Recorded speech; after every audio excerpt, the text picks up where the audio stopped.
चौथे अध्ययन से हम शुरू करते हैं, लेकिन 15वां अध्ययन यहाँ महत्वपूर्ण है,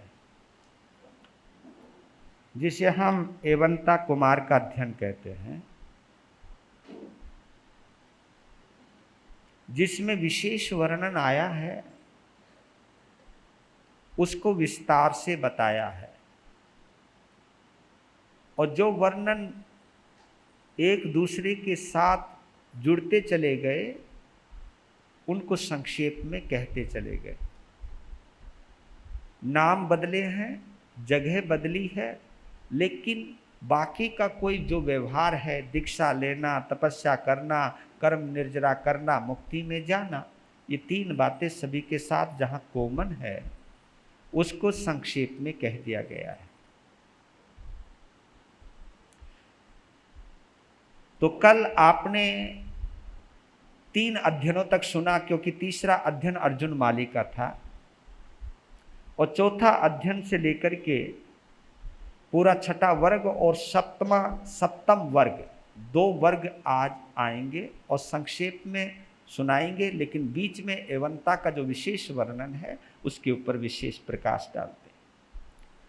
लेकिन शुरुआत करते हैं कि जम्बू अनगार ने अपने गुरुदेव आर्य सुधर्मा स्वामी से निवेदन किया कि हे भगवान, मोक्ष प्राप्त भगवान महावीर ने छठे वर्ग के तृतीय अध्ययन में जो आपको सुनाया, वो आपके मुख से सुनकर परम तृप्ति का अनुभव कर रहा हूँ, परम आनंद का अनुभव कर रहा हूँ।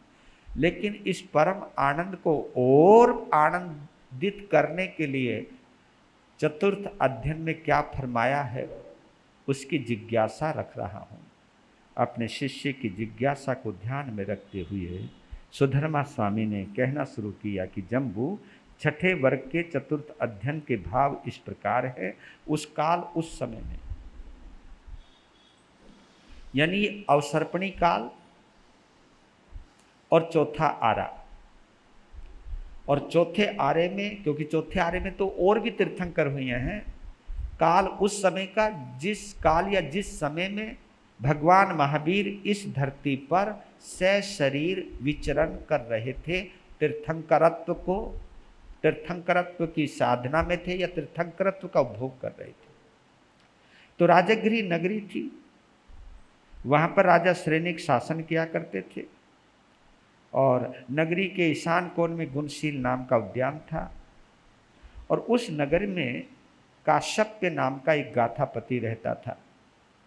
उन्होंने भी मकाई नामक गाथापति के समान ही भगवान का उपदेश सुना, वैराग्य को प्राप्त हुए, अपने बड़े बेटे को सब कुछ सौंप दिया, कुटुंब का कर्तव्य दे दिया, और भगवान के पास दीक्षित हुए, और 16 वर्षों तक चरित्र की पालना की, और अंत में विपुल गिरी पर्वत से मुक्ति को प्राप्त किया।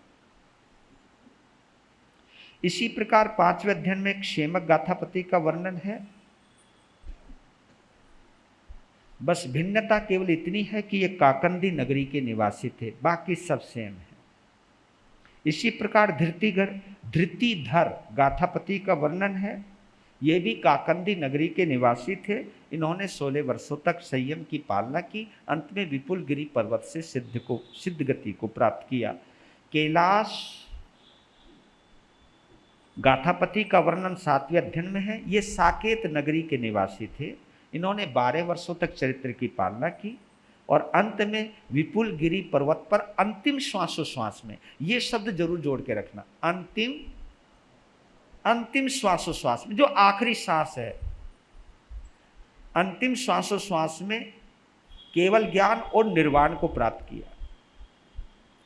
उसी में केवल ज्ञान भी हुआ है, उसी में निर्वाण भी हो रहा है। इसी प्रकार हरिचंदन गाथापति का वर्णन भी समझना चाहिए। ये भी साकेत नगरी के निवासी हैं। 12 वर्षों तक इन्होंने चरित्र की पालना की और विपुलगिरी पर्वत से मुक्ति को गए। इसी तरह वारतक गाथापति, ये राजगृह नगरी के निवासी हैं। इन्होंने भी 12 वर्ष तक चरित्र का पालन किया, अंत में मुक्ति में गए। एक सुदर्शन नाम के गाथापति, ये सुदर्शन जो है ये तीसरे हैं। इनका जन्म वाणीय ग्राम में हुआ है और द्विपलाश उद्यान है, वहां पर भगवान का समोसरण लगा, वहां दीक्षित हुए और 5 वर्षों तक इन्होंने संयम की पालना की और अंत में विपुल गिरि पर्वत से सिद्धगति को प्राप्त हुई है। इसी प्रकार पूर्ण भद्र गाथापति, ये भी वाणिज्य ग्राम के रहने वाले हैं। इन्होंने भी दीक्षा धारण की और 5 वर्ष तक संयम की पालना की। इसी प्रकार सुमन भद्र गाथापति हैं, इनका जन्म श्रावस्ती नगरी में हुआ और बहुत वर्षों तक चरित्र की पालना की और अंत में विपुल गिरि पर्वत से मुक्ति को गए। 13वां अध्ययन सुप्रतिष्ठ नामक गाथापति का है, ये भी श्रावस्ती नगरी के निवासी हैं। इन्होंने भी दीक्षा ली और 27 वर्षों तक चरित्र की पालना की और अंत में विपुल गिरि पर्वत से निर्वाण गति को प्राप्त हुए। 14वां अध्ययन मेघ नामक गाथापति का है, ये राजगृह नगरी के निवासी हैं। मेघ गाथापति, मेघ कुमार अलग हैं क्योंकि वो राजकुमार हैं और ये मेघ नाम के गाथापति है यानी सेठ हैं। इन्होंने भी बहुत वर्षों तक संयम की पालना की और मुक्ति में गए। आज का विशेष वर्णन 15वां अध्ययन। इन सब अध्ययनों को सुनने के बाद कहने लगे कि भगवान 15वें अध्ययन में भगवान महावीर ने क्या फरमाया है। तब वो कहते कि सुनो जम्बो, उस काल उस समय में पोलासपुर नाम का एक सुंदर नगर था। नगर के बाहर श्रीवन नाम का एक उद्यान था, श्रीवन। उस वक्त पोलासपुर नगर पर विजय नाम के एक राजा राज्य किया करते थे। विजय राजा की एक रानी है जिसका नाम श्री देवी है। विजय राजा का बेटा और श्री देवी का आत्मज, अंगज, अंग से जो पैदा होता है उसको अंगज कहते हैं। आत्मज इसलिए कहते हैं जो हमारा जो महिला का गर्भकाल होता है तो वह आत्मज कहलाता है क्योंकि वह आत्मा के सबसे ज्यादा निकट रहता है। आत्मज इसलिए भी कहा जाता है कि ये क्वालिटी केवल एक महिला को मिला है कि एक शरीर में 2 आत्माओं का रहना, नहीं तो हमारे पास एक ही आत्मा है। लेकिन महिलाओं के पास जिस वक्त वो प्रेगनेंसी से गुजरती है तो उस वक्त उनके पास 2 आत्माएं होती है। आत्मा ने आत्मा को जन्म दिया इसलिए वो आत्मज कहलाता है। आत्मज, आत्मा से आत्मा को जन्म देना यानी एक आत्मा में दूसरी आत्मा का प्रवेश करवाना और उसको उत्पन्न करना।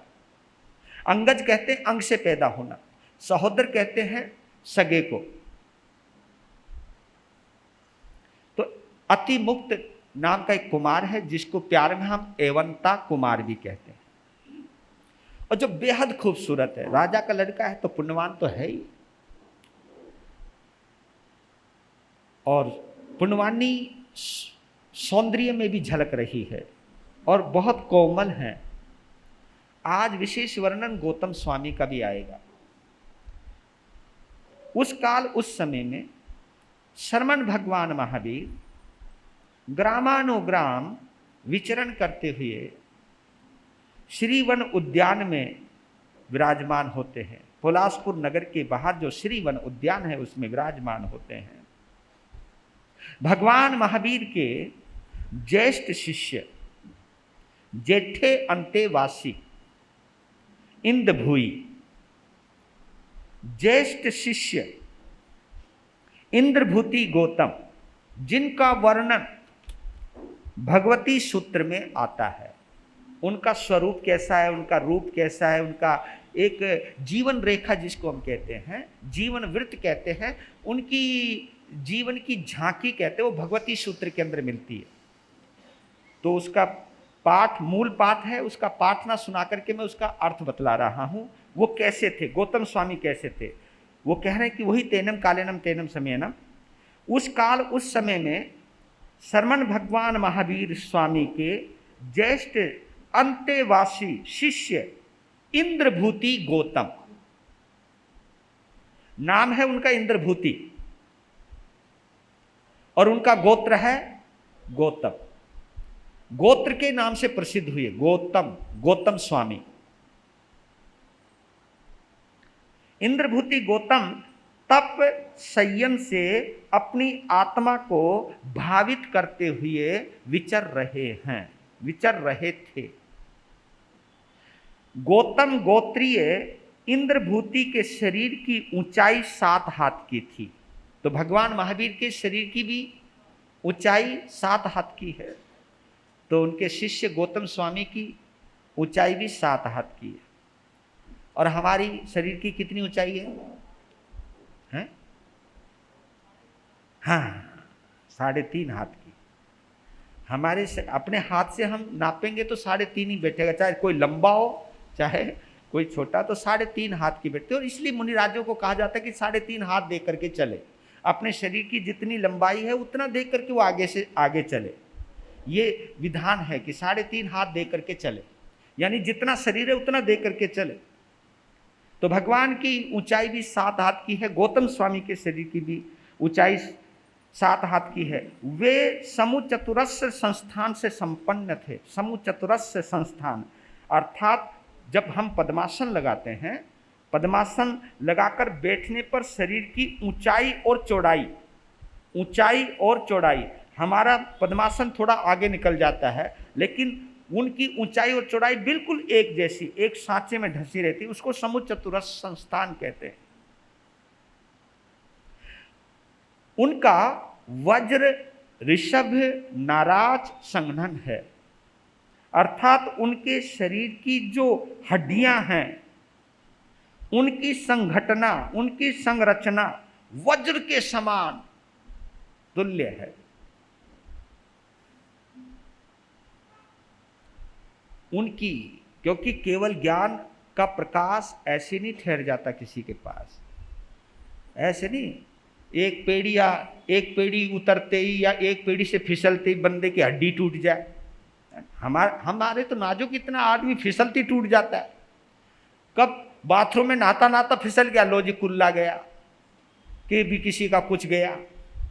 नाजुक हैं, क्योंकि हम सब नाजुक ज़्यादा ही हो गए हैं। मिट्टी से जो दूर रहते हैं, है ना, धूप छांव से जो हम दूर रहते हैं, होए धूप ना लग जाए, कहीं धूल ना लग जाए, लेकिन ये सब पके हुए लोग हैं। तो कहते हैं वज्र ऋषभ नाराज संघन वाले थे वो। उनका रंग था स्वर्ण रेखा, कमल रज के समान उनका वर्ण था। स्वर्ण कमल, सोने की जैसा शरीर उनका दमकता था, कुंदन की तरह उनका शरीर दमकता था, यानी गौर वर्ण थे वो।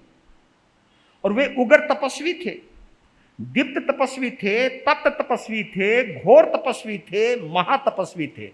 यानी ये जो तपस्या का वर्णन किया जा रहा है वो उनकी मानसिकता के आधार पर किया गया है। मतलब पके हुए थे वो, पके हुए थे।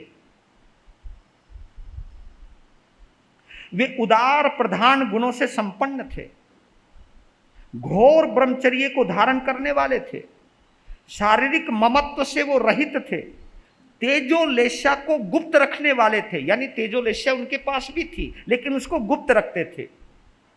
निरंतर बेले बेले की साधना करने वाले थे। उक्त अनुपम अद्भुत गुणों के धारक गौतम स्वामी थे। ये भगवती सूत्र के अंदर उनके पूरा विवरण प्राप्त होता है। तो गौतम स्वामी भगवान महावीर के पास पहुंचते हैं, बेले का पारना है, और भगवान को प्रणाम वंदन नमन किया और पारने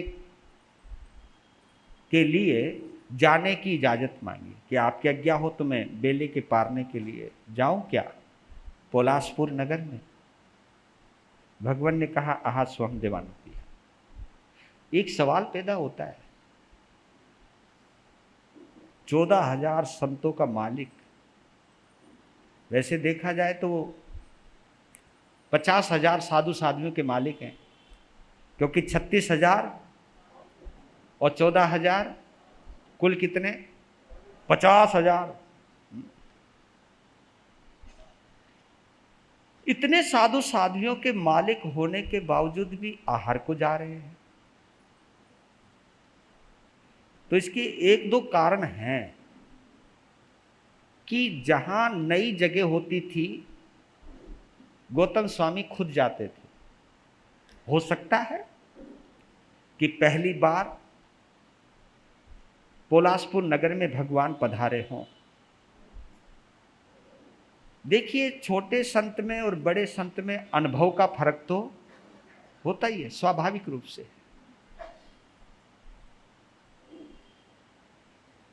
तो भगवान गौतम स्वामी शायद इसलिए जाते हो कि देख लेते हैं यहाँ के भाव भावना कैसी है। गोचरी करना भी एक बहुत बड़ी विधा है, और देने वाले के कैसे भाव हैं इस चीज को जांचना परखना और नगर का वातावरण देखना, ये सब चीज हो सकती है।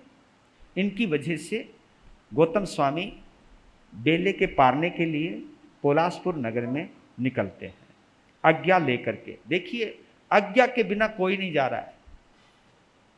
उस समय जिस वक्त इधर से गौतम स्वामी पोलासपुर नगर के श्रीवन उद्यान से निकलते हैं, उधर से एवंता कुमार सज धज के वस्त्र आभूषणों से अलंकृत होकर फुल ड्रेस, राजकुमारों की जो होती है फुल ड्रेस, राजकुमारों के आभूषणों से सुसज्जित होकर के बहुत से लड़के लड़कियों के साथ, बालक बालिकाओं के साथ, कुमार और कुमारिकाओं के साथ अपने घर से बाहर निकलते हैं। और जहां इंद्र स्थान है, इंद्र स्थान, मैंने बोला था इंद्र स्थान को क्रीड़ा स्थान भी कहते हैं। क्रीड़ा जहां बच्चों के खेलने की जगह होती है, बच्चों के खेलने का उद्यान होता था, बाग और बगीचे होते थे, उनका एरिया होता था जब बच्चे खेला करते थे। तो वहां वो आते हैं और कुमार कुमारियों के साथ खेलने लग जाते हैं।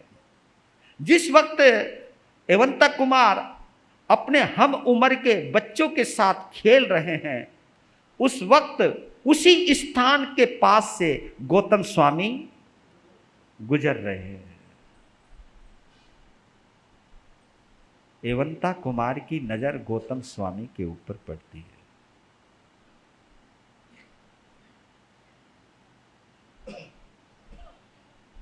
और क्योंकि आप ये तो मानोगे गौतम स्वामी आम लोग तो नहीं है, आम जनता नहीं है।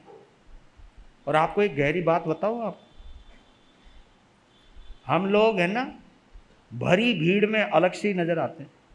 हाँ, वो विशेषता तो तुम्हें भी नहीं मिलती है ना। तुम जैसे एक वस्त्रों में, क्योंकि तुम बाहर जाते हो, लोगों की भीड़ में हो, तो सब एक जैसी नजर आते हैं ना। लेकिन उस भीड़ में से, उस बाजार में से अगर हम गुजरते हैं, एक तो ये सर्टिफिकेट, एक वेशभूषा और एक चलने का तरीका, ये सब चीजें आप लोगों से हमें डिफरेंट करती है, अलग करती हैं। एक चलने का तरीका, एक वेशभूषा। जिस वक्त गौतम स्वामी बड़ी सजगता के साथ, मर्यादा के साथ, समिति गुप्ती के साथ चल रहे हैं, तो नजर पड़ी एवंता कुमार की। देखिए, बच्चा वैसे खेल का शौकीन होता है। जब बच्चे खेल रहे होते हैं ना, तो आम बच्चों को हम नजर नहीं आते। और मैंने ऐसे ऐसे बच्चे देखे, बच्चे अगर खेल रहे हों और उन्हें हम दिखाई दे जाए, तो कई बच्चे सोचते कभी महाराज जी देख ना लें, तो बच्चे देख करके भी बोलो अनदेखा करते। अरे बच्चे करे तो करे, ये तुम बड़े बड़े भी हमको अनदेखा कर देते हो कि महाराज जी टोक ना दे, नुका आया नहीं तू, महाराज जी चुपचाप निकल जाते, ऐसे निकलते जैसे देखा ही नहीं हो। चेक कर लेना कभी कभी अपने आप को, ये हम लोग करते हैं, ठीक है बच लो भैया, पर लेकिन ये सोच लेना आप लोग केवल हमसे ही नहीं बचते हो, आप धर्म से भी बच जाते हो, धर्म से भी दूर हो जाते हो। लेकिन बच्चा होते हुए भी भीड़ सभी मस्ती में है, लेकिन जैसे ही नजर पड़ी गौतम स्वामी पर एवंता कुमार की, रुक गया, खेलता खेलता रुक गया। और उनके जो चलने का तरीका है, भीड़ को छोड़कर उनके पास आ गया और आगे खड़ा हो गया और कहता रुको रुको रुको। गौतम स्वामी रुक,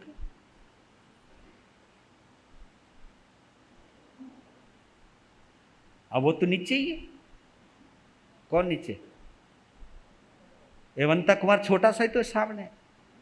अब डायरेक्ट आंख से आंख मिली, आंखों ही इशारों में किया, आंखों ही आंखों में, हु आर यू, भगवान आप कौन?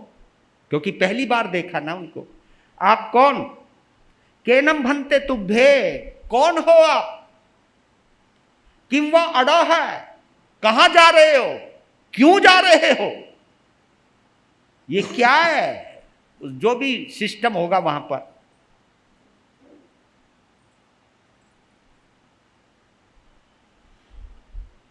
गौतम स्वामी ने उसके इस सवाल का जवाब पहले तो मुस्कान से दिया, और बच्चे का जवाब हमेशा बड़ों को चाहे कोई भी मुस्कान के साथ देना चाहिए। पहले तो बात यह कि बच्चे को देखकर खुश हो जाना चाहिए। बच्चे बड़ा चेक करते इस बात को। हाँ, बच्चा अगर देख लेना कि बंदे का मूड ही खराब है, वो तुमसे पहले उसका मूड खराब हो जाता है, यार ये बंदा ही ठीक नहीं है, इसके पास तो जाना ही बेकार है, वैसे ही मुंह सुझा रखा है, करना क्या इसके सामने। बच्चों से सावधान रहना। और ये संतों को भी ध्यान रखना चाहिए, बच्चा कोई भी सवाल करे हर सवाल का जवाब दे, और बच्चे को कभी दुत्कारे ना, बच्चे को कभी फटकारे ना, बच्चे को कभी धमकाए ना। क्यों ना धमकाए? क्योंकि उस वक्त उसके अंदर जो भी संस्कार पड़ गए वो लंबे काल तक चलने वाले हैं।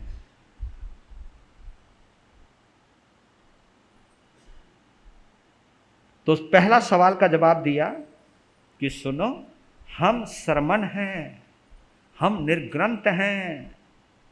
वो कहते वो मैं शर्मन हूं। नुके ये शर्मन क्या होता है? नुका हम निर्ग्रंथ हैं। नुका ये क्या होता है?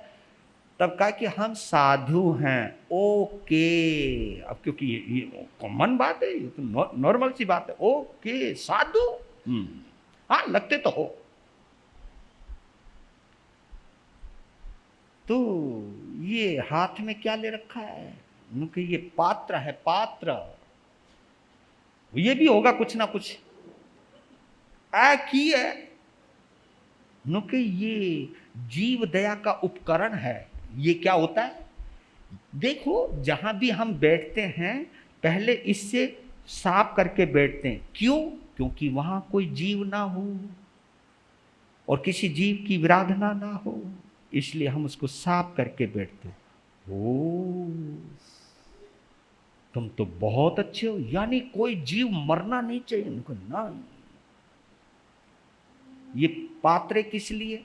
गोचरी के लिए जा रहे हैं। अच्छा, भिक्षा, भिक्षा, हाँ भिक्षा।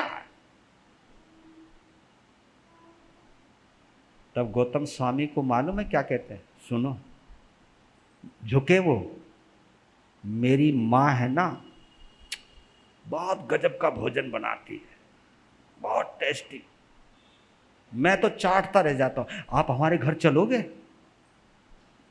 ठीक है। और देखिए, गौतम स्वामी की उंगली पकड़ ली है। किसने?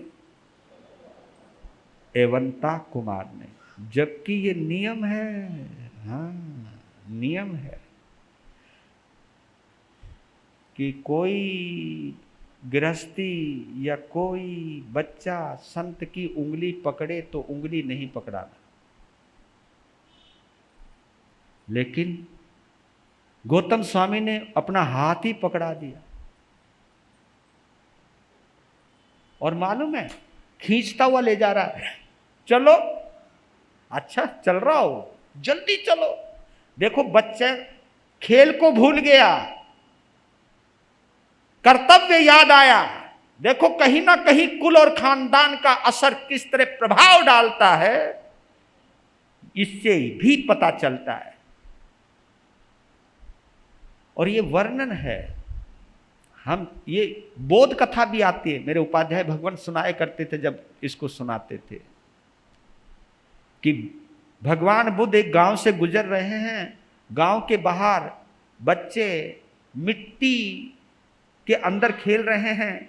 और आप लोगों ने कभी किया हो या नहीं किया हो, क्योंकि आज का बच्चा तो वो जानता भी नहीं है, क्योंकि पहले बच्चों के जो खिलौने हुआ करते थे वो भी मिट्टी के होते थे जी, लकड़ी के होते थे जी। आप आज के बच्चों का सबसे बड़ा खिलौना, जल्दी बोलो बहना, अपनी मुसीबत टालना और हाथ में मोबाइल ले ले ले।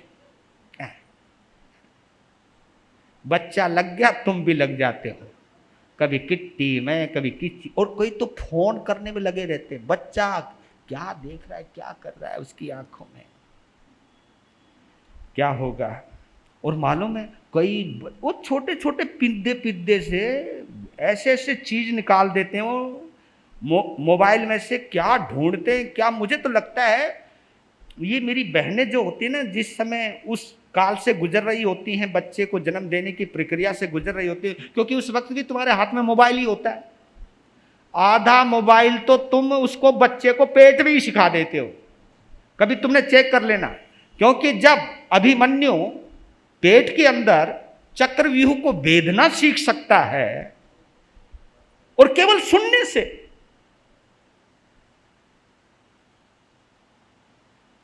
हम क्या सिखाना चाहते हैं।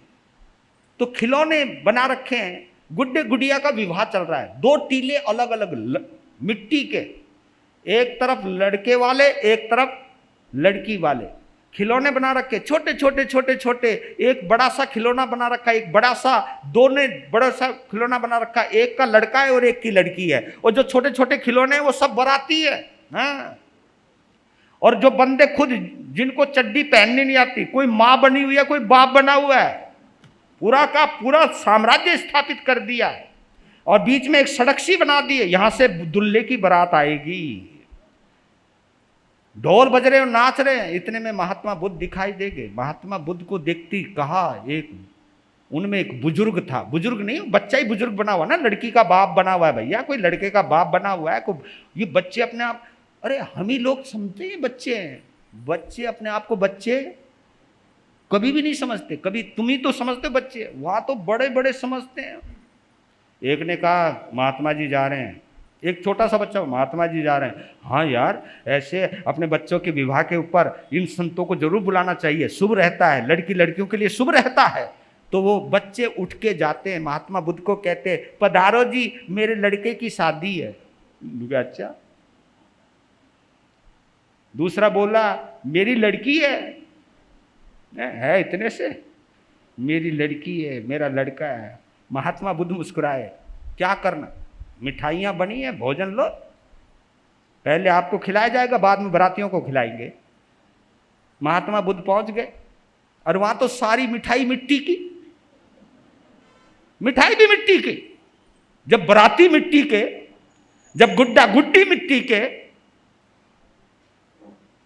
नुका जी ये है जलेबी, ये रसगुल्ले, बताओ कौन सा पसंद है। नुका भैया जो भी पसंद हो वो तुम ही दे दो।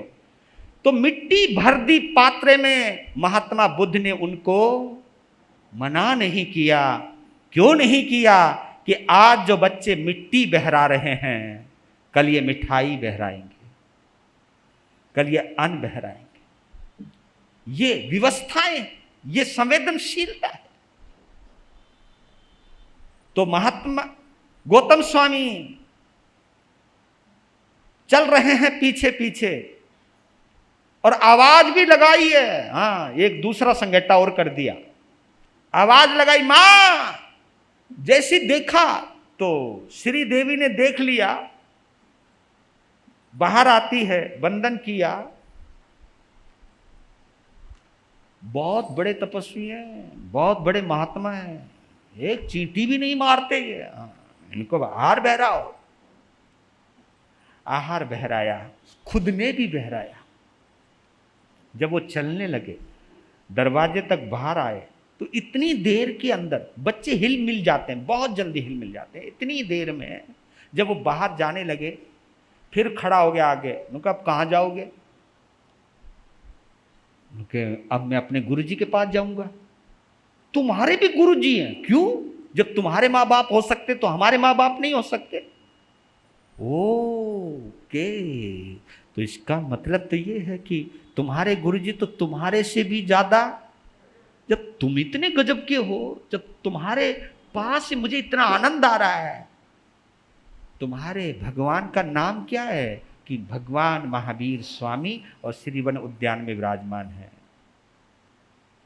एक बात और पूछना चाहता हूं, क्या वो मेरे से बात करेंगे? क्यों नहीं? हैं इतने बड़े भगवान, मेरे से बात करेंगे? हो, करेंगे।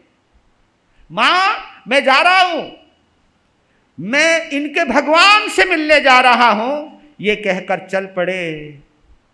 और जैसे ही भगवान के पास पहुंचे हैं गौतम स्वामी, उन्होंने आहार दिखाया। वो एक प्रक्रिया होती है, वो तो चले गए। और एवंता कुमार भगवान महावीर के चरणों में बैठ गए। पहली बार निहार रहे भगवान को। आप कोशिश करना, महसूस करना कि ये पल काश हमारे जीवन में भी, क्या पता आए होंगे, और भगवान को देख रहे हैं वो एवंता, और कहते कि एवंता कुमार को भगवान ने धर्म कथा सुनाई, धर्म प्रवचन सुनाया। उस वाणी को सुनकर के पता नहीं अंदर क्या प्रकाश हुआ, अंदर क्या आत्मा में विकास हुआ। आंखें खुली तो प्रणाम किया, बदल गया, बदल गया। एवंता कुमार बदल गया, कहने लगा, भगवान हमको यहां बहुत अच्छा लगा।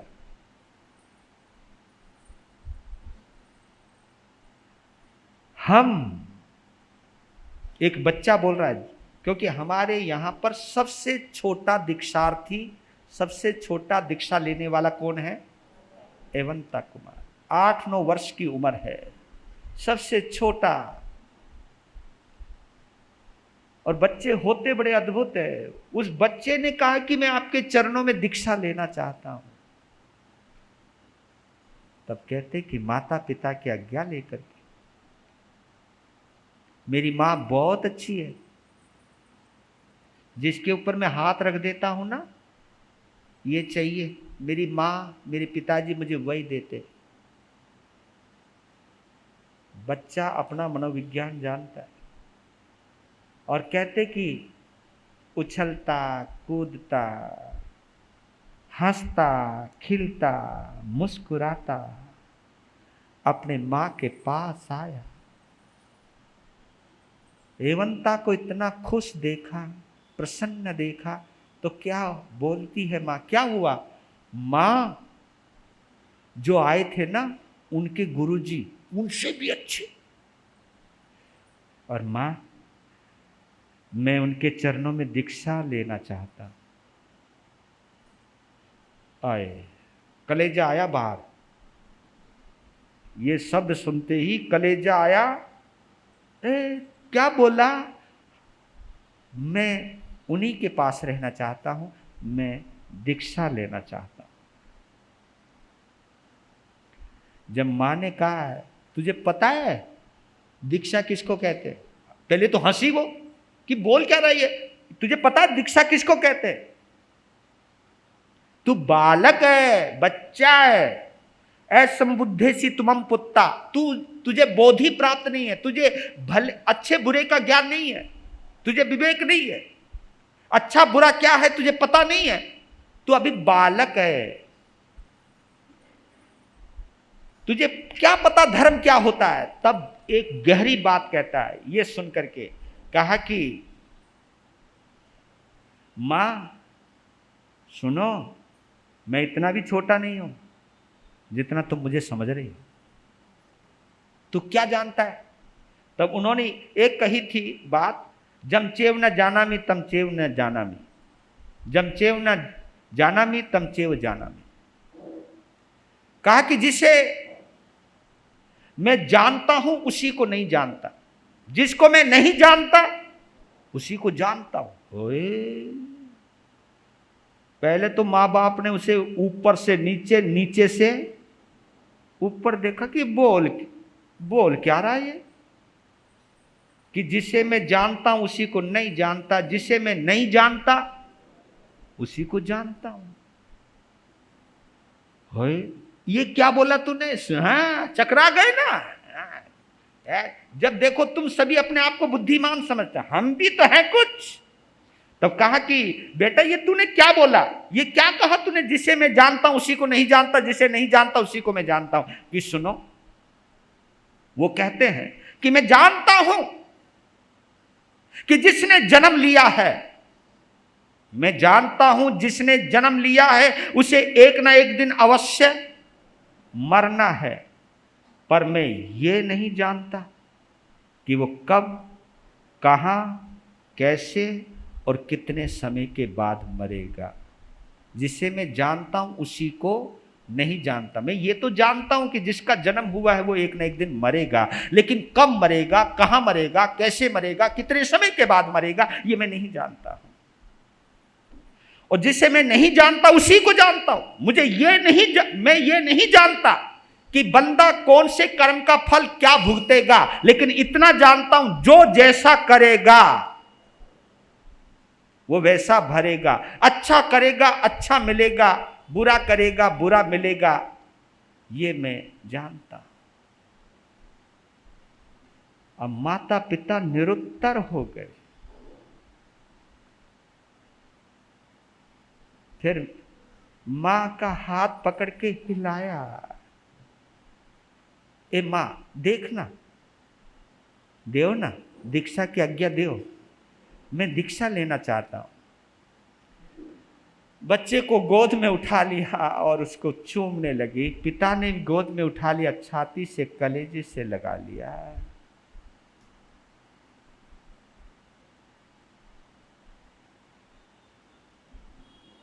पता नहीं उनके दिल में क्या भाव आए या नहीं आए, मुझे मालूम नहीं, लेकिन वो जरूर सोचते इस बात के लिए कि ये क्या बोल रहा है, क्या कह रहा है।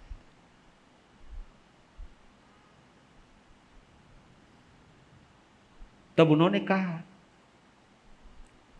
कि तू राज घराने में पैदा हुआ बेटा, राजगद्दी पर तुझे बैठना है, मेरे बात ये गद्दी तुझे ही मिलने वाली है। और जब तू बड़ा हो जाए, तेरे बच्चे हो जाए, जब तू बड़ा हो जाएगा तब बाद में ले लेना, बुढ़ापे में दीक्षा ले लेना। तब वो एक बात कहता है कि बुढ़ापा किसने, जो वक्त गुजर जाता है मां। क्योंकि एक बात तो ये निश्चित है मेरे बंधुओं, जो भी आज बच्चा पैदा हुआ है वो बुढ़ापा देखेगा इसकी कोई गारंटी है? वो अपनी जवानी भी देख ले, ये भी इसकी भी कोई गारंटी नहीं। वो अपना बचपन भी गुजार दे, पूरा कर दे, इसकी भी कोई, इस मनुष्य जीवन का क्या पता, क्षण भंगुर। और एक बात ये भी कह देता हूं आप लोगों को, बड़ी उम्र होने के बाद कम से कम आपको मर्यादा तो बांधनी चाहिए। पता नहीं क्यों नहीं बांधते हो आप। मुझे लगता है कि आखिरी श्वास तक तुम घर में ही जीना चाहते हो, घर में ही मरना चाहते हो, घर में ही रहना चाहते हो। मैं कहता हूं घर में रहो, मना नहीं करता, मैं ये नहीं कहता कि तुम घर छोड़ के साधु बन जाओ, लेकिन घर में रहते हुए कुछ ना कुछ नियम प्रत्याख्यान तो कर सकते हो आप, कुछ ना कुछ मर्यादा तो बांध सकते हो आप कि इस उम्र के बाद मैं व्यापार नहीं करूंगा, इस उम्र के बाद मैं घर में दखलंदाजी नहीं दूंगा, मैं अपने बच्चों पर अपनी हुकूमत नहीं चलाऊंगा। आप ये भी तो सोच सकते हैं इस उम्र के बाद मैं अपनी बहू को कोई नियंत्रण में यानी आदेश नहीं दूंगी, उसको ये नहीं कहूंगा तुझे ये कर ये कर ये कर, मैं कहीं अपनी ईगो को नहीं आने दूंगा। आप ये क्यों नहीं सोच सकते? कल एक मेरे श्रावक हैं, गुड़गांव से आए हुए हैं, उन्होंने एक सवाल किया था मेरे से कि महाराज मेरा ध्यान नहीं लगता। मैंने उनसे कहा था जितनी इच्छाएं कम कर दोगे आपका ध्यान अपने आप लगने लग जाएगा, और ये सच कह रहा हूं। आप अपनी इच्छाएं कम नहीं कर रहे हो, और इच्छाएं तुम तो क्या, कभी कभी तो हम संत लोग भी इच्छाएं कम नहीं करते। हम भी चाहते एक चेला और बन जा, एक चेला और बन जा, एक श्रावक और, एक और श्रावक आ जाए। हम तो इतने लालची हो गए, इतने लालची हो गए हैं कि किसी और का भी श्रावक तोड़ के अपना श्रावक बनाना पड़े तो हम तैयार हैं। हम तो बोल भी देते तेरा गुरु गुजर गया, कई कह देते हैं किसी संत को कि जी मेरी गुरु धारणा उनकी है, तो वो संत बोलते हैं कि वो गुरु महाराज तेरे जीवित हैं, लेकिन नहीं तो बस गुरु जी मर गया तो गुरु जी मर गया, मैं हूं। वाह, यह तुम्हारे पिताजी गुजर जाए तो क्या दूसरे को बाप बनाओगे? ये तो सोचने वाली बात है। संत बोल कैसे देता है, मुझे तो यही नहीं समझ में आता है, इतनी भूख क्यों? मैं तो कभी कभी संतों को कहता हूं तो गृहस्थी में रहता तो कम से कम फैमिली प्लानिंग का नियम तो लागू रहता तेरे ऊपर। तो संत बनने का मतलब यह कि कोई नियम ही नहीं है तुम्हारे ऊपर। हमें भी नियम रखना चाहिए, हमें भी एक मर्यादा बांधनी चाहिए। इतनी तो मर्यादा बांध लें कि अगर किसी का कोई श्रावक है तो उसको मैं बहकाऊंगा नहीं, उसे मैं तोड़ूंगा नहीं, और उसके प्रति उस संघ के प्रति या उस साधु साध्वी के प्रति मैं कोई ऐसी भावना दुर्भावना से शब्द बोलूंगा नहीं कि उसकी श्रद्धा डिग जाए, उसके भाव गिर जाए। हम लोग भी क्या अपरिग्रह का मतलब यही होता है क्या? परिग्रह में तो आप लोग भी आते हो भैया, आप लोग भी परिग्रह में आते हो। तो ये सब चीजें सोचनी चाहिए जरूर। आप अपनी इच्छाओं को जितना कम करोगे आप उतने आनंद में रहने वाले। मुझे बहुत खुशी है इस बात की, हमारे रूपा मिस्त्री गली की मेरे टाइम के महामंत्री भी रहे हैं वो, पुराने चतुर्मास के प्रेमचंद जी। उन्होंने कई नियम कर दिए कि आगे से कोई वस्त्र ही नहीं खरीदना, जो कपड़े वही रहूंगा, कोई चप्पल नहीं पहनी, कभी होटल में जाना नहीं। अपनी उतनी चीजों का किया है तो मैं उनको शाबाशी देता हूं कि अपनी इच्छाएं जरूर घटाओ आप। ये प्रेरणा है इस चीज की, क्योंकि बुढ़ापा भैया बहुत बुरी चीज है। मैं सच कह रहा हूं, बुढ़ापे में तुम अपने लायक रहने वाले नहीं हो, धर्म के लायक तो बोल तो दो ना एक बार। और एक गीत आता है बड़ा प्यारा सा, कहो तो गा दूं? नहीं तो ज्यादा नहीं गाता वैसे, क्योंकि मुझे डर लगता है, समय का भी ध्यान रखना है कि आज तो स्पेशल है, संडे है।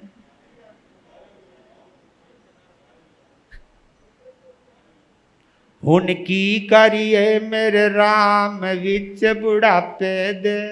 ये सभी सुन लेना, जितने जवान है वो भी होने वाले हैं, मैं भी सुना रहा हूं अपने आप को।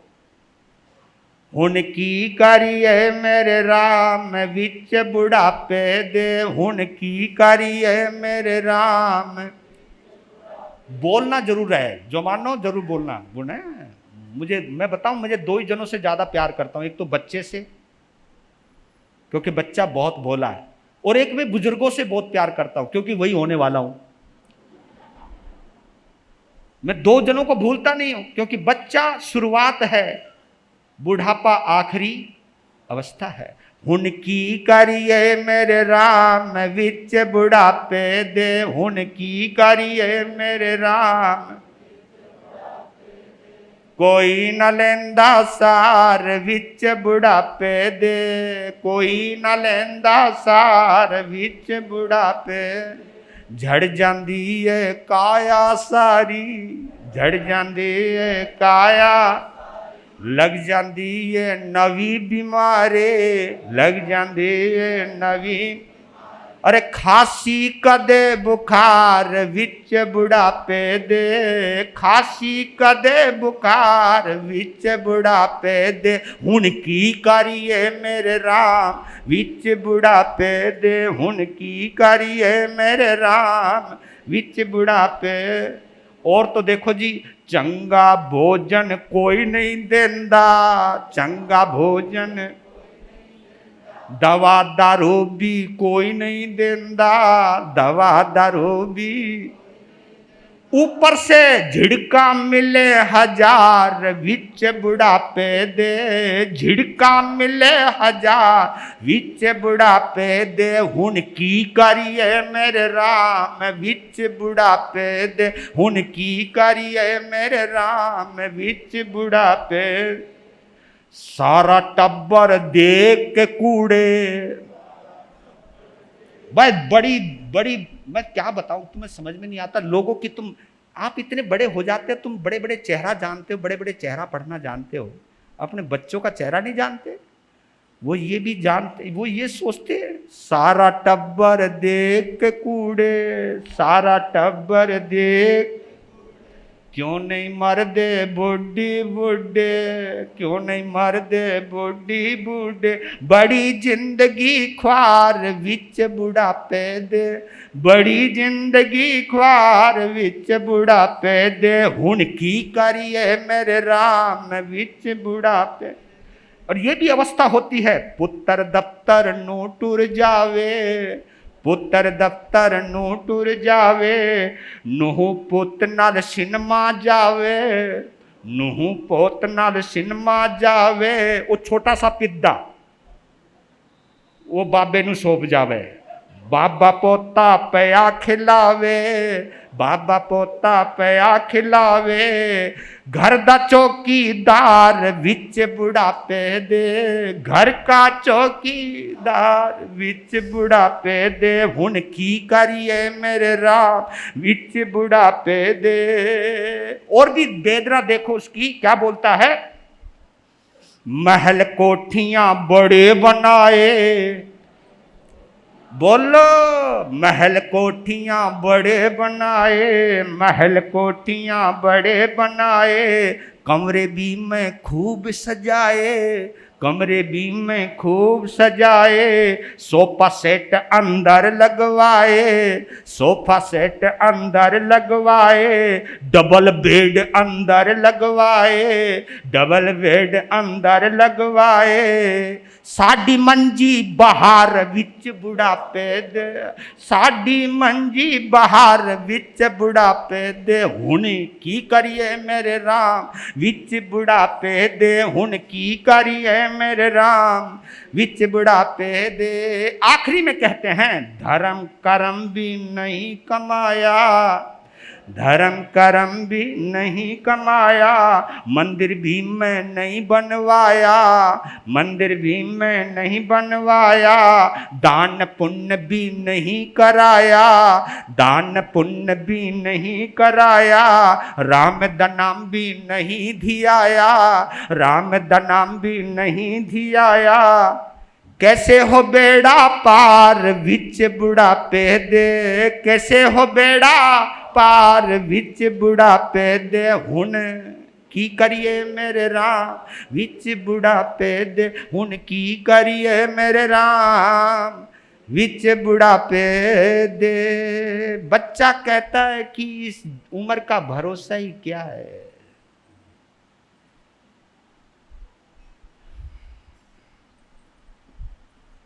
बच्चे की जब ये तमन्ना देखी, एवंता के जब ये भाव देखे, हिल गए। और उसने हाथ जोड़ करके एक बात कही अपने माता पिता को कि मैं दुनिया की कोई भी चीज पसंद करता तो तुम झट से मेरे सामने ला करके रख देते। लेकिन जिसे मैंने दिल से कबूल किया है, जिनको मैंने दिल से प्यार किया है, जिनकी शरण में मैं जाना चाहता हूं, क्या आप अपनी मोह ममता के चक्कर में पड़कर मेरी मन पसंद, मेरी आत्मा को जो अच्छा करने वाली है वो चीज मुझे नहीं दे सकते क्या? अब इस बात के ऊपर माता पिता निःशब्द हो जाते। बेटा ठीक है, एक सगन पूरा कर दे। वो सगन था वही, तू राजघराने में पैदा हुआ है, एक दिन के लिए राजा बन जा। तो यहाँ पे लिखा है कि महाबल के जैसा महाअभिनिष्क्रमण हुआ, उसका राजाभिषेक हुआ। राजाभिषेक होने के बाद उस छोटे से बच्चे ने, 8 साल के बच्चे ने, मुझे बड़ी खुशी, कल उपाध्याय जी एक बात बतला रहे थे, मुझे बहुत दिल प्रसन्न हो गया। ऐसे संस्कार जब मुझे लगते हैं, केवल 4 साल की बेटी, एक 4 साल की लड़की, मुझे नहीं मालूम किसकी है, उपाध्याय जी बतला रहे थे गोचरी के समय कि एक 4 साल की बच्ची ड्राइवर को कहती है, ड्राइवर भैया गाड़ी निकालो। मां के पास जाती है वो 4 साल की बच्ची कि कुछ पैसे दो। हैं ये किस लिए? दो ना। ये 4 साल की बच्ची का कारनामा है, करिश्मा है, कारनामा तो क्या कहूंगा। कुछ पैसे लिए, ड्राइवर को कहा कि गाड़ी निकालो, गाड़ी में आई, उपाध्याय भगवान को वंदन नमस्कार किया, दान पात्र में पैसे डाले, मंगल पाठ सुना और चली गई। ये मालूम है कौन बच्चा करेगा ऐसा? ये बच्चा वो करेगा जिसके माँ बाप जिस बच्ची की उंगली पकड़ करके यहाँ लाते हैं और उसके हाथ से दान डलवाते हैं, मंगल पाठ सुनवाते हैं। इस छोटी सी उम्र में बच्चों को आदत डलवा दीजिएगा, क्योंकि मुझे नहीं लगता कि जिन शासन का भविष्य उज्जवल है, क्योंकि आप लोग बहुत पढ़े लिखे हो गए हो और पैसों के पीछे पागल हो गए हो। आपके लिए सबसे बड़ा धन हो चुका है धर्म दूसरे दर्जे पर नहीं, धर्म दूसरे दर्जे पर नहीं है। बताओ, आप बता सकते हो ईमानदारी से कि धर्म आपके लिए कौन से स्तर पर है?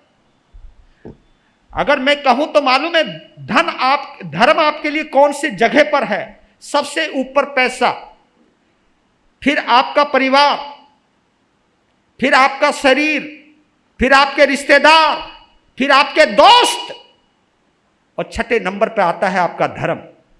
ये हैसियत है हमारी, ये औकात है हमारी। कभी दर्द में महसूस करना, आपको होटलों में नाचने का टाइम है, और आजकल तो तुम हाई एजुकेशन सोसाइटी, मतलब क्या कहते हो, आपकी क्लब की सोसाइटी हो गई है।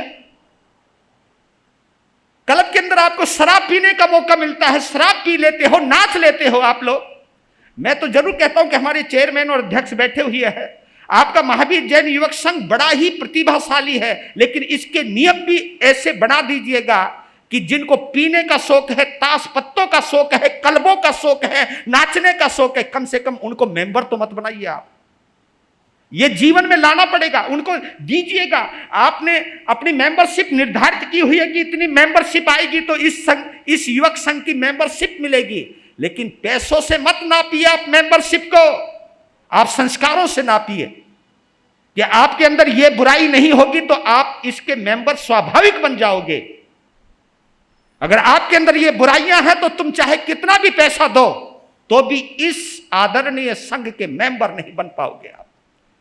क्योंकि मेरा नौजवान अगर आहार, आचार और विचार, ये 3 चीजों के ऊपर काम नहीं करेगा तो हमारे संस्कार जैनत्व को जिंदा नहीं रख पाएंगे।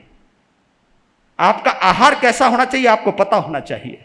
तो मेरे कहने का भाव यह है, सिंहासन पर बैठते हैं एवंता कुमार, और एवंता कुमार ने दीक्षा की आज्ञा दी कि मेरी दीक्षा की तैयारी की जाए। तो दीक्षा धूमधाम से होती है। दीक्षा लेने के बाद एक भगवती सूत्र में एक वर्णन आता है, ये इस अंतर्गत सूत्र में नहीं है वो वर्णन, वो भगवती सूत्र के अंदर वर्णन आता है। ये वर्णन भी हम सभी के श्रावकों को और साधु साध्वियों के लिए भी एक सबक है।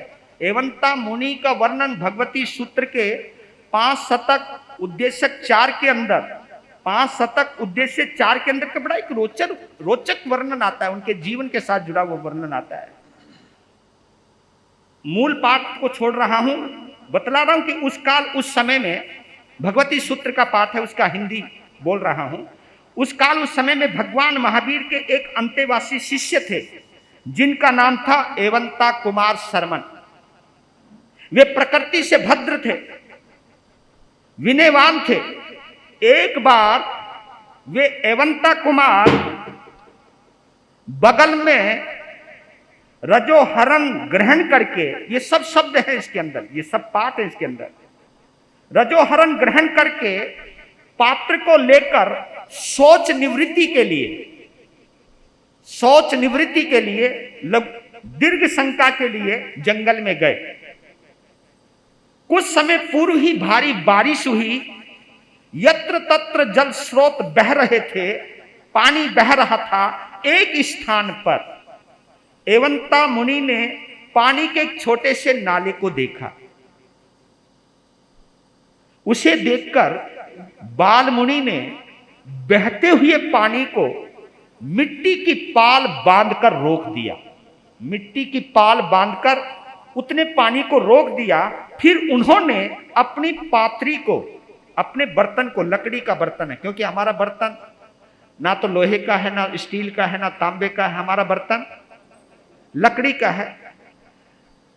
तो पात्री को पानी में छोड़ दिया और पानी हिलाने लग गए। पानी हिला तो पात्री हिली, पात्री तैरने लगी और ताली बजाकर अय होए वहां नाचने लगे और बोलने लगे, मेरी नाव तेरे, मेरी नाव तेरी, मेरी नाव तेरी, मेरी नाव तेरी, नाव तेरी, मेरी नाव तेरी, मेरी नाव तेरी, मेरी नाव तेरी। इतने में जो बुजुर्ग स्थिर मुनिराज उनके साथ गए थे शौच निवृत्ति के लिए, उन्होंने उस मुनि को यह हरकत करते हुए देखा। खोपड़ी खराब हो गई। उसको तो कुछ नहीं बोले, पहुंच गए भगवान के पास। पहले तो वहीं से शुरू हो गए थे कि भगवान को कम से कम, तुम भी बोलते होगे तो, भगवान को कम से कम देख के तो साधु बनाना चाहिए। छोटे से बालक को साधु बना दिया, जिसके खेलने की उम्र है, जिसे ये नहीं पता धर्म क्या है, जिसको ये नहीं पता संयम क्या है, जिसको ये नहीं पता कि साधु के नियम और मर्यादा क्या है, और संत बना दिया। ये भाव कहीं ना कहीं भगवान के प्रति भी आए होंगे तभी, क्योंकि शिकायत हमेशा शिकायत में पैदा होती है। वो पहुंच गए, लेकिन उन्होंने ये तो नहीं कहा कि तुमने उसको साधु क्यों बनाया, लेकिन उनका सवाल देखिए। सवाल कहा कि भगवान, हम आपसे एक प्रश्न पूछना चाहते हैं कि एवंता कुमार शर्मन कितने भवों के बाद में मुक्ति में जाएंगे। ये सवाल पूछा उन्होंने, कितने भवों के बाद में मुक्ति में जाएंगे, क्योंकि उसकी हरकत देखकर तो ये समझ गए थे ये इस भव में तो मुक्ति में, जल्दी बोलो, चलो भगवान से पूछ ही ले। सवाल क्या किया कि कितने भवों के बाद में मुक्ति में जाएंगे। तब भगवान महावीर ने फरमाया, हे साधुओं, प्रकृति से भद्र विनीत मेरा शिष्य एवंता कुमार शर्मन इसी भाव में समस्त कर्मों का अंत करके मुक्ति के अंदर जाएंगे। इसलिए हे साधुओं, तुम एवंता कुमार की हीलना, निंदना, खींचना, गरहा और अवमानना मत करो, बल्कि एवंता कुमार की एक ग्लान भाव से सेवा करो। इसकी सेवा करने से तुम भी पार हो जाओगे। ये भगवती सूत्र में है। और उन्होंने जीवन के आखिरी वक्त में मुक्ति को, केवल ज्ञान को प्राप्त किया, साधना की। और इसी प्रकार ये 7वें वर्ग के अंदर बाकी का जो वर्णन है आप समझ लीजिएगा। और 7वें वर्ग के अंदर भगवान महावीर ने 13 अध्ययनों का वर्णन बतलाया है। नंदा, नंदवती, नंदोत्तरा, नंद श्रेणिका, मरुता, सुमरुता, महामरुता, मरुदेवा, भद्रा, सुभद्रा, सुजाता, सुमनातिका और भूत दत्ता, ये 13 की 13 रानियां राजा श्रेणी की रानियां हैं। और राजगृह के अंदर ये लास्ट दीक्षाएं हुई हैं, ये वाली, क्योंकि उसके बाद के जो 8वें वर्ग में जो वर्णन आएगा वो सब चंपा नगरी का वर्णन है। अर्थात अंतगढ़ सूत्र का शुभारंभ चंपा नगरी से होता है और उसकी पूर्णाहुति भी चंपा नगरी से होती है। तो ये लास्ट दीक्षाएं हैं राजगृह नगरी की, और वो राजा श्रेणी की 13 की 13 रानियां हैं। बाकी वो 10 वो भी रानियां राजा श्रेणी की हैं, लेकिन 13 ये, 10 वो, कुल कितनी? 23 में से 13 रानियों की दीक्षा राजगृह में होती है, बाकी की 10 की दीक्षाएं चंपा नगरी के अंदर होती हैं। तो ये सभी रानियां श्रेणिक की हैं और भगवान महावीर का उपदेश सुना है और उनके उपदेश को सुनते गए, वैराग्य लेते गए, जीवन बदलते गए, दीक्षा लेते हुए अपनी आत्मा का कल्याण करते गए। आज का विषय यही पूर्ण होता है। आप सभी